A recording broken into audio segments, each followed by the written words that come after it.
Hello student, आज का हमारा न्यू टॉपिक है केमिकल बॉन्डिंग। केमिकल बॉन्डिंग में क्या होता है, दो एटम्स होते हैं, उनके बीच बॉन्ड बनता है। अब वो बॉन्ड कई तरीके से बन सकता है, आयनिक भी हो सकता है, कोवैलेंट भी हो सकता है और कोऑर्डिनेट भी हो सकता है।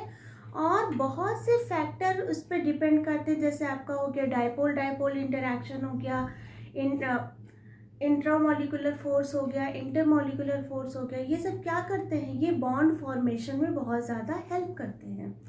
तो आज इस केमिकल बॉन्डिंग में हम सिर्फ और सिर्फ कोवैलेंट बॉन्ड की बातें करेंगे। तो कोवैलेंट बॉन्ड कैसे बनता है, बचपन से छोटी क्लासेस से हम ये पढ़ते आ रहे हैं कि जब इलेक्ट्रॉनों की शेयरिंग होती है तो उस जहाँ पे जिस बॉन्ड फॉर्मेशन में इलेक्ट्रॉनों की शेयरिंग होती है उसको हम कोवैलेंट बॉन्ड कहते हैं।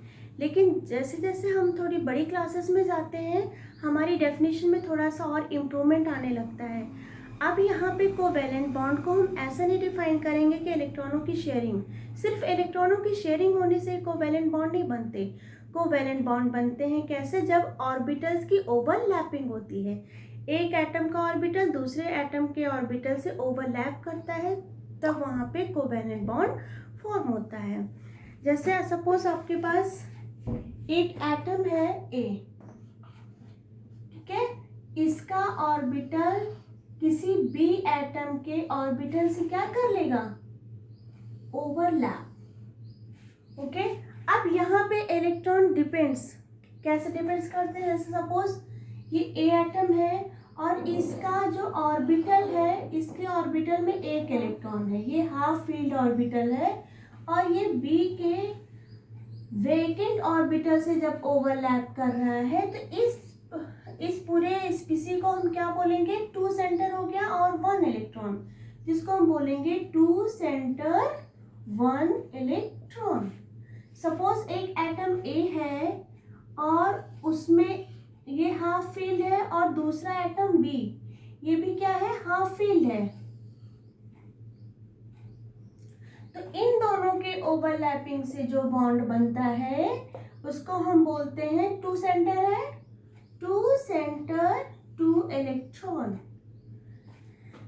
एक और देखते हैं, सपोज हमारे पास एक एटम ए है और वो फुली फील्ड है, ओके, और एक एटम बी है वो वेकेंट है, वो जब इससे ओवरलैप करेगा, ये वेकेंट है, तो इस स्पीसी को क्या बोलेंगे, टू सेंटर टू इलेक्ट्रॉन। अभी हम वन बाय वन सबका एक्सप्लेन करेंगे, लेकिन ये हम आज हम फर्स्ट इंट्रोडक्शन पार्ट ही दे रहे हैं, ये धीरे धीरे कई सीरीज में आपको दिखेगी केमिकल बॉन्डिंग। ओके, और सपोज ये तो टू सेंटर हो गया, सपोज हमारे पास एक ए ऑर्बिटल है जो कि वैकेंट है, एक बी ऑर्बिटल है जो कि वैकेंट है, और कोई तीसरा ऑर्बिटल आके अगर इससे ओवरलैप कर रहा है तो इसको हम क्या बोलेंगे, यहाँ पे ओवरलैपिंग हो रही है ना, इसको हम बोलेंगे थ्री सेंटर टू इलेक्ट्रॉन स्पीसी। अब यहाँ पे हमने क्या देखा, ऑर्बिटल्स आपस में ओवरलैप कर रहे हैं, तो ओवरऑल कोवैलेंट बॉन्ड वही फॉर्म होता है जहाँ पे ऑर्बिटल आपस में ओवरलैप करते हैं। अब अगर ऑर्बिटल आपस में ओवरलैप कर रहे हैं तो हम ऑर्बिटल्स के बारे में जान लेते हैं।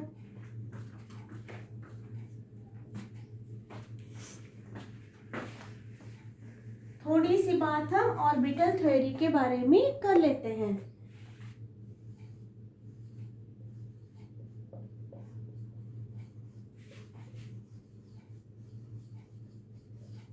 बेटा, जब ऑर्बिटल थ्योरी की बात करेंगे तो हम सबको पता है ऑर्बिटल कितने तरह के होते हैं, चार तरह के।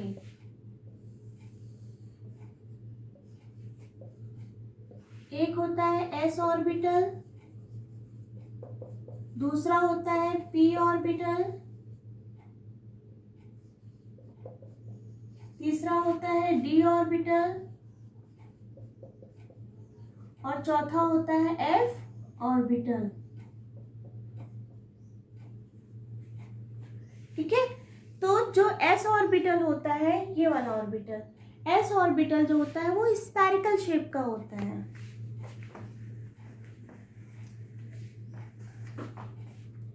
ये जो एस ऑर्बिटल होता है बेटा, ये कौन से शेप का होता है? स्फेरिकल शेप का होता है। स्फेरिकल शेप का होता है और ये सिर्फ एक ही फेज में होते हैं, या तो ये प्लस फेज में होंगे, ये इलेक्ट्रॉन डेंसिटी नहीं होती है, ये फेज होता है इनका, या फिर ये माइनस फेज में होंगी। ठीक है, एक ऑर्बिटल में एक ही फेज होता है। और इसमें जो इलेक्ट्रॉन क्लाउड होते हैं वो सिमेट्रिकली डिस्ट्रीब्यूटेड होते हैं।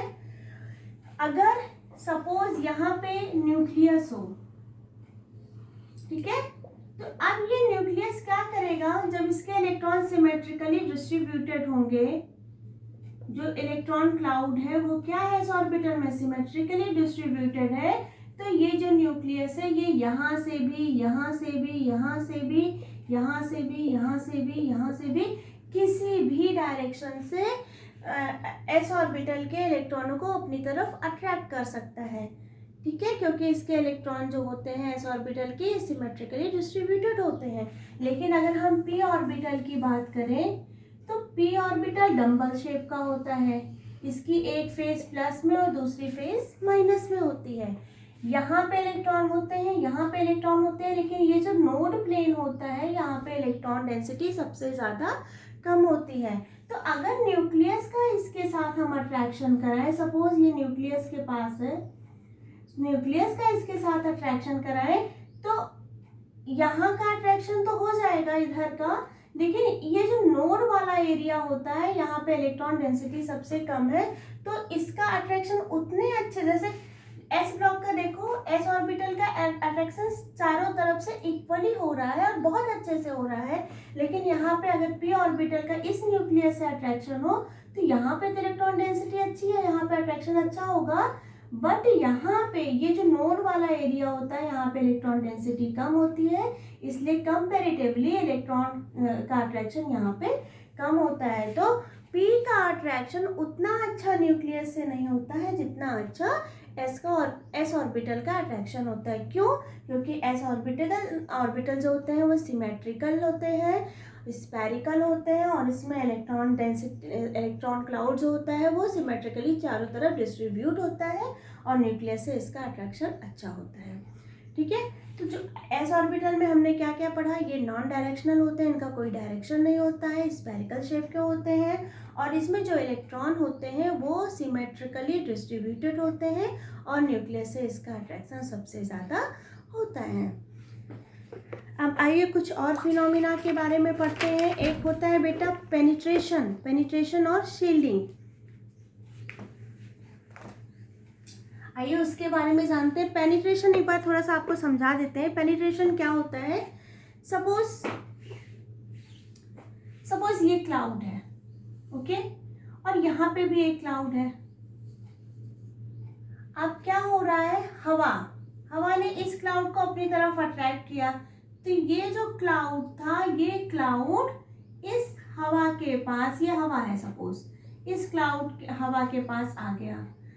अब थोड़ा बहुत अट्रैक्ट इसको भी करेगा, इसको भी अपनी तरफ खींचेगा, तो ये क्लाउड जो यहाँ पे था वो क्या हो जाएगा, यहाँ से आ जाएगा। तो ये एरिया जो पहले किसका था, इसका था, इसको इसने क्या किया, पेनिट्रेट कर लिया। पेनिट्रेट का मतलब होता है किसी के बॉर्डर पे आके कब्जा जमा लेना, बस इतनी सी बात होती है, किसी के बॉर्डर पे आके कब्जा जमा लेना। आइए इसको समझते हैं थोड़ा। सपोज ये न्यूक्लियस है और ये फर्स्ट शेल है और ये सेकेंड शेल है। न्यूक्लियस में पॉजिटिव चार्ज होता है और ऑर्बिटल्स में नेगेटिव चार्ज होते हैं। तो जो फर्स्ट शेल होता है इसमें सिर्फ एस ऑर्बिटल होता है, और अभी आपको मैंने बताया कि एस ऑर्बिटल का अट्रैक्शन न्यूक्लियस से सबसे ज़्यादा होता है। तो ये न्यूक्लियस इस ऑर्बिटल को अपनी तरफ क्या करेंगे, अट्रैक्ट करेंगे ऐसे। तो जब इसको ये अट्रैक्ट करेंगे तो जो इलेक्ट्रॉन क्लाउड, एक चीज़ और समझ लो, ये सेकेंड शेल है, ये फर्स्ट शेल है, और ये जो एरिया होता है, ये जो फर्स्ट और सेकेंड को डिवाइड कर रहा है, यहाँ पे इलेक्ट्रॉन डेंसिटी सबसे कम होगी। यहाँ पे इलेक्ट्रॉन डेंसिटी ज़्यादा होगी, यहाँ पे ज़्यादा होगी, लेकिन इस बॉर्डर पे इलेक्ट्रॉन डेंसिटी सबसे ज़्यादा कम होती है। तो जब ये इसको अपनी तरफ अट्रैक्ट करेगा करेगा, तो अभी तो इसका रेडियस r1 था, जब ये इसको अपनी तरफ अट्रैक्ट करेगा तो इलेक्ट्रॉन क्लाउड जो है वो यहां से यहां शिफ्ट हो जाएंगे। बात समझ में आ रही बेटा? ये इलेक्ट्रॉन क्लाउड यहां से यहां इस एरिया में शिफ्ट हो जा रहे हैं, ठीक है। लेकिन है तो ये इनर शेल का, इनर ऑर्बिटल का ही पार्ट। अब न्यूक्लियस का अट्रैक्शन इस ऑर्बिटल पे भी उतना ही लग रहा है लेकिन थोड़ा कम लग रहा है। अब इसका भी जो इलेक्ट्रॉन क्लाउड है, इसका वाला, ये भी क्या होगा, ये थोड़ा शिफ्ट होगा। तो ये जो इलेक्ट्रॉन क्लाउड है बेटा, ये इस इनर शेल के अंदर चला जाएगा। बात समझ में आ रही है आपको? क्योंकि ये इनर शेल थोड़ा सा इलेक्ट्रॉन डेंसिटी इसमें लेस हुई है, कम हुई है, क्योंकि इस इनर ऑर्बिटल के इलेक्ट्रॉन जो है थोड़ा सा शिफ्ट हुए हैं, थोड़ा अंदर की तरफ शिफ्ट हुए हैं। तो बाहर का जो क्लाउड है वो क्या होगा, अब वो भी थोड़ा सा क्या हो जाएगा, सिकुड़ जाएगा, तो वो भी अंदर की तरफ अट्रैक्ट होगा।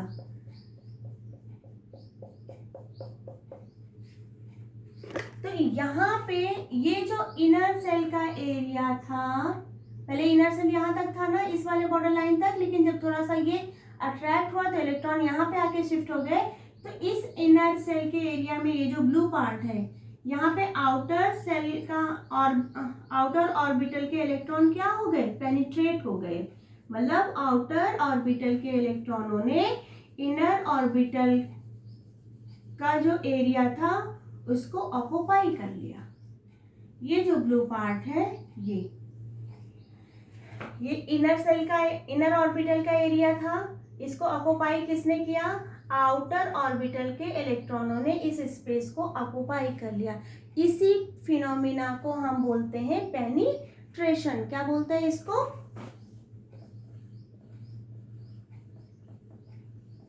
इसको बोलते हैं हम पेनिट्रेशन। पेनिट्रेशन क्या होता है, कब्जा कर लेना, किसी के एरिया में आके कब्जा कर लेना। एक बार फिर से समझते हैं, ये न्यूक्लियस था और ये जो था ये फर्स्ट शेल था, ये ब्लैक वाला, ओके बेटा, और ये वाला सेकेंड शेल था। न्यूक्लियस का जब अट्रैक्शन हुआ तो इस फर्स्ट शेल से इलेक्ट्रॉन क्लाउड जो शिफ्ट हो गए अंदर की तरफ। तो ये वाला एरिया क्या हुआ, थोड़ा सा क्या हो गया, खाली हो गया। पूरा नहीं खाली हुआ, थोड़ा सा खाली हुआ है। अब जब न्यूक्लियस का अट्रैक्शन दूसरे ऑर्बिटल पे लगेगा, दूसरे शेल के ऑर्बिटल पे, तो वो भी थोड़ा सा जब अंदर की तरफ शिफ्ट होंगे तो ये इलेक्ट्रॉन क्लाउड इस इनर ऑर्बिटल के जो वैकेंट रीजन है, इस इनर ऑर्बिटल के रीजन पे क्या हो जाएगा, ऑक्युपाई कर लेगा, इस इनर ऑर्बिटल के रीजन को ऑक्युपाई कर लेगा, और इसी को हम बोलते हैं पेनिट्रेशन, ठीक है। अच्छा, पेनिट्रेशन की वजह से क्या होगा बेटा, यहाँ पे इलेक्ट्रॉन डेंसिटी कंपेरेटिवली इसकी और इसकी क्या हो जाएगी, ज्यादा हो जाएगी, क्योंकि यहाँ पे फर्स्ट शेल का भी ऑर्बिटल है और सेकेंड शेल का भी ऑर्बिटल है। तो ये इस पेनिट्रेशन के कारण यहाँ पे क्या हो रहा है, न्यूक्लियस के किनारे किनारे एक शील्ड जनरेट हो रहा है, ठीक है। पेनिट्रेशन और शील्डिंग अलग अलग फिनोमिना है। पहले orbital, outer orbital inner orbital को पेनिट्रेट करता है, पेनिट्रेट करने की वजह से वहाँ पे इलेक्ट्रॉन डेंसिटी बहुत ज़्यादा हो जाती है, और जब इलेक्ट्रॉन डेंसिटी ज़्यादा हो जाएगी तो ये न्यूक्लियस को शील्ड कर लेगा। अब जब ये न्यूक्लियस को शील्ड कर लेगा तो यहाँ पे एस ऑर्बिटल था और पी ऑर्बिटल था। अभी इन दोनों की एनर्जी क्या थी, सेम लेवल पे थी। तो जैसे ही ये इसको पेनिट्रेट करेगा, एस का तो अट्रैक्शन न्यूक्लियस के साथ सबसे ज़्यादा है कंपैरेटिवली पी के, तो ये एस क्या करेगा, पी को रिपल करेगा। जब ये पी को रिपल करेगा तो अब पी जो है वो दूर चला जाएगा। बात समझ में आई, पेनिट्रेशन और शील्डिंग। रिपल्शन वाला फिनोमिना एक बार हम और देख लेते हैं।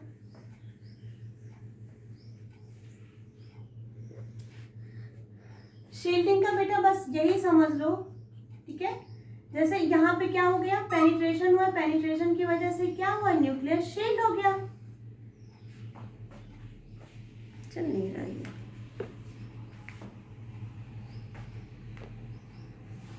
पेनिट्रेशन की वजह से न्यूक्लियस क्या हो गया, शील्ड हो गया है। अब क्या होगा,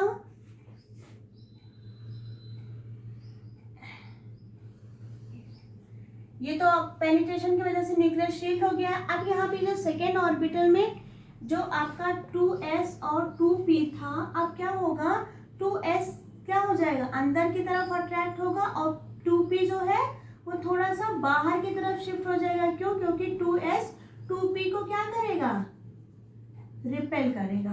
ओके, तो ये जो 2p, अब ये जो 2p था वो कहाँ पे शिफ्ट हो जाएगा,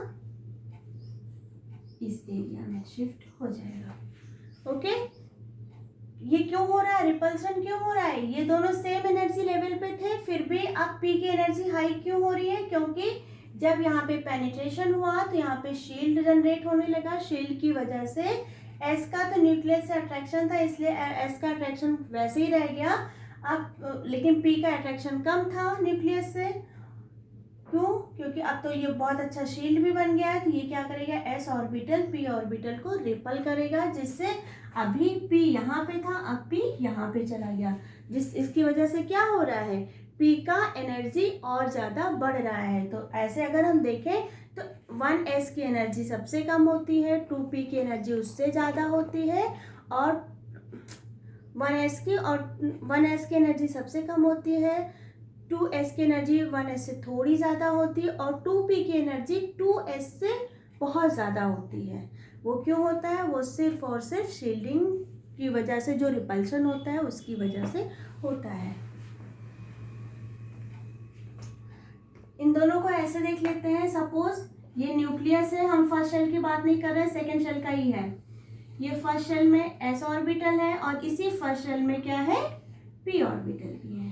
ठीक है, अब न्यूक्लियस से s का अट्रैक्शन बहुत ज़्यादा है, तो ये जो p वाला है वो अंदर की तरफ शिफ्ट हो जाएगा, और यहाँ पे s भी है। ठीक है, ये s है और ये p है। अब जब ये अंदर की तरफ शिफ्ट होगा तो यहाँ पे एक शील्ड जनरेट होगा, जिससे ये दोनों एक दूसरे को क्या करेंगे, रिपल करेंगे। रिपल करने की वजह से इस न्यूक्लियस में s तो क्या हो जाएगा, अंदर की तरफ शिफ्ट हो जाएगा, s की एनर्जी कम हो जाएगी, लेकिन जो p है बेटा, p की एनर्जी बढ़ जाएगी।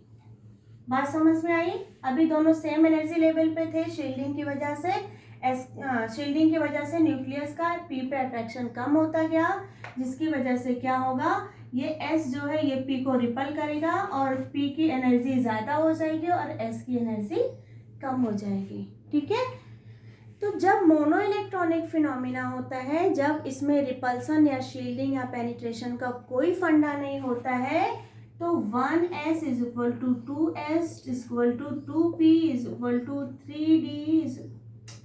3s is equal to 3p is equal to 3d, ऐसे फर्दर कंटिन्यू चले जाते हैं। लेकिन जैसे ही पेनिट्रेशन आता है वैसे ही एनर्जी लेवल चेंज हो जाते हैं। सबसे कम एनर्जी 1s की होती है, ठीक है, उससे ज़्यादा 2s की, उससे ज़्यादा 2p की, उससे ज़्यादा 3s की, और 3p और 3d ऑलमोस्ट बराबर होते हैं। अभी हम 3d की बात भी नहीं कर रहे हैं, अभी तो हमने p का वो फिनोमिना आपको समझाया।